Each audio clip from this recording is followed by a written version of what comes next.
Oh, yes. Welcome back, everybody, to Altcoin Daily. How are you guys doing today? Great.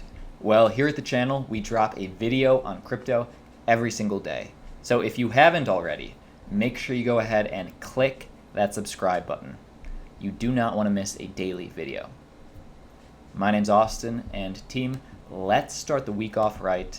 Let's take a look at the market. As you can see, the market cap seems to be leveling off around $214 billion, which is low. Honestly, it's sort of the lowest we've seen it all year now. And if you've been following the market over the last 4 or 5 days, ever since the SEC announced that they were just delaying their decision on whether trading of Bitcoin ETFs would be approved, they just delayed that announcement. The market tanked, Bitcoin tanked. And it seems, like I said, over the last 24 hours, over the weekend, we finally seem to be leveling off, forming a nice support line, Bitcoin at around 6,300. And this is symbolized in no better form than the Bitcoin chart over the last 3 months. And really, it's been the last 2 weeks, ever since the end of July, that Bitcoin at that time was on its way up. It was around 8,200. At the end of July, and then for the last 2 weeks, we went from 8,200 to 6,300. So Bitcoin is on its way down. And if we zoom in a little bit, check out Bitcoin over the last month. What should we expect in the future?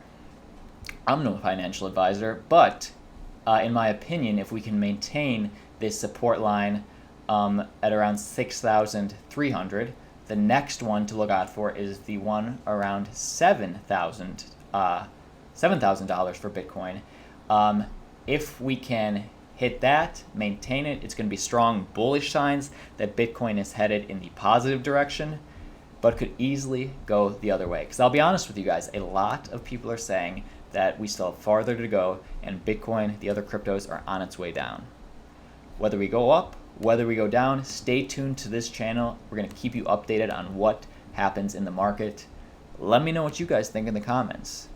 Either way, while we wait for the market to happen, I've pulled a couple of articles for us. I want to clue you guys in on what's making headlines today. Let's keep us relevant and informed as crypto investors.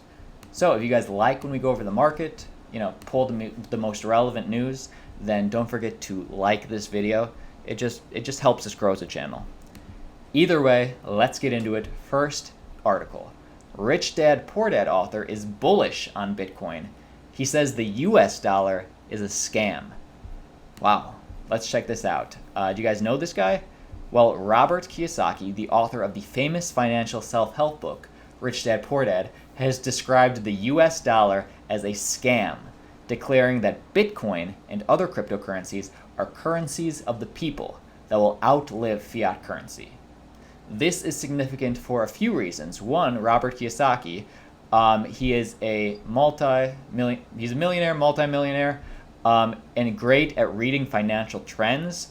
He's bullish on Bitcoin, and usually you hear the opposite. Usually you hear Bitcoin is a scam and the US dollar is the way to be. He's saying that the US dollar is a scam. And cryptocurrency is the coin of the future. Cryptocurrencies are the currency of the future because they are the currencies of the people, not controlled by anything centralized. They're not controlled by any corrupt government or person. And in a direct quote, he says, "The US dollar is a scam. I think the dollar is toast because gold and silver and cybercurrency are going to take it out." Cybercurrency, aka cryptocurrency. The US dollar, gone. In the year 2000, 18 years ago, in the year 2000, there was one currency, the US dollar. It was called the reserve currency of the world. And then came Bitcoin, or cybercurrency. And we're saying that will be the coin of the future, and this will especially become relevant when the impending collapse of the financial market happens, which many, many experts are saying it will happen. Steve Wozniak says it will happen. Bill Gates says it will happen. And a lot of people are saying it'll be worse than the 2008 financial collapse and the 2000 financial collapse. And Robert Kiyosaki is no different. He says, and I quote, "In my new book, I talk about the 3 types of money today. First one, God's money, which is gold and silver, obviously. Second is the government's money, which is fiat currency, which is done by government decree, which is the dollar. And then obviously the third type of currency, there's the people's money, which is cyber currency on the blockchain technology. And gold is a hedge, and I'm expecting a collapse on the system, which is why you are into cyber currencies now, Bitcoin and Ethereum. So he's saying that he thinks that Bitcoin, cryptos will be a nice hedge, not tied to the financial system, which is going to, have an imminent collapse coming up. He's saying Bitcoin cryptos will go against that and will be a good hedge. That's why he's invested. Anyway, bit of a green flag. Let me know what you guys think, but let's keep going. Second piece of news, Vitalik's new consensus algorithm to make 51% attack obsolete requires 99% nodes for attack. Wow. Vitalik Buterin, co-founder of Ethereum, and you guys know what a 51% attack is? Well, a 51% attack is a potential attack on the Bitcoin network or a cryptocurrency network whereby an organization is somehow able to control the majority of the network. So while cryptocurrencies are decentralized, most of them, you are able to centralize it, so to speak, and control it if you control over 51% attack, which is a fear for a lot of cryptocurrencies. Well, Vitalik is saying he has a solution for that. In a highly complex paper, Ethereum's co-founder Vitalik Buterin has proposed a new kind of consensus algorithm which requires just 1% of the nodes to be honest. This means theoretically that an attacker would require control of more than 99% of the nodes of the blockchain to carry out an attack. So it wouldn't be a 51% control anymore. They would need a full 99% to attack.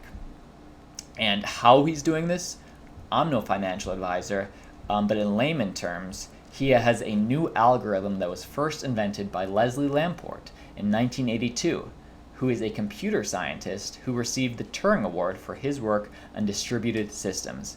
Vitalik is using Leslie's solution in terms of the blockchain. So before crypto was invented, Leslie Lamport had created this algorithm, which is being used by Vitalik. At least he says he can.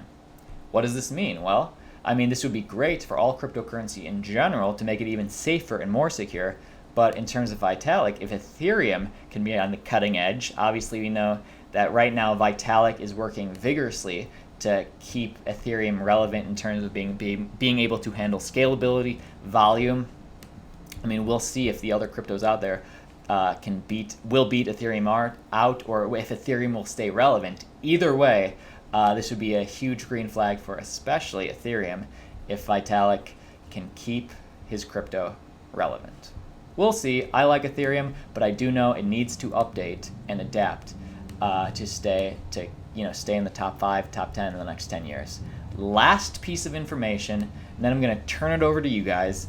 Asian investors account for just 77.2% of daily cryptocurrency trades. So new studies show that Asian investors are basically leading the charge on cryptocurrency volume. Check out this stat. By the end of 2017, last year, Asian investors accounted for 58.1% of global cryptocurrency trades. Well, in the second quarter of this year, 2018, the number has increased to 77.2%. Asia now accounts for the majority of trades made in the crypto industry. So Asia's leading the way. As we wait for the SEC, the US, to decide whether they're allowing Bitcoin crypto to be traded, the rest of the country is passing the US by at the moment, especially Asia. And we're going to read this quick description on Japan, but I just want to show you this chart right here. This is a great chart, exchange volume distribution. As you can see, this is by market, this is by currency. Either way, Japan is leading the charge, clearly one of the innovators in terms of regulation, in terms of just volume and cryptocurrency. The US, it's number 2. Europe, close up there, but Asia's the leader right now. And to finish it off, tech-savvy Asian countries, led by Japan, are also setting the pace of policy direction, standards, and norms of investing in the online currency. Currently, two schools of thought for how governments should deal with cryptocurrency are battling for supremacy. Well, the Japanese government has recently instituted a licensing system which is aimed to successfully regulate and monitor cryptocurrency exchanges. So Japan wants to be the leaders of this new innovation, and like I said, right now Asia's in the lead. What do you guys think? Will this be a factor, in the upcoming regulation for the SEC? Will that be considered? I don't know. Well, team, let me turn it over to you. Let me know what you think in the comments. Again, if you found any value, don't forget to subscribe or like. But just a reminder, don't forget to follow us on our Twitter, altcoindailyio. Link in the description below. We will be talking to you guys in the comments below and on Twitter. So make your voice heard. Let us know where you think crypto is headed. Anyway, my name's Austin. This has been Altcoin Daily. We'll see you tomorrow, team.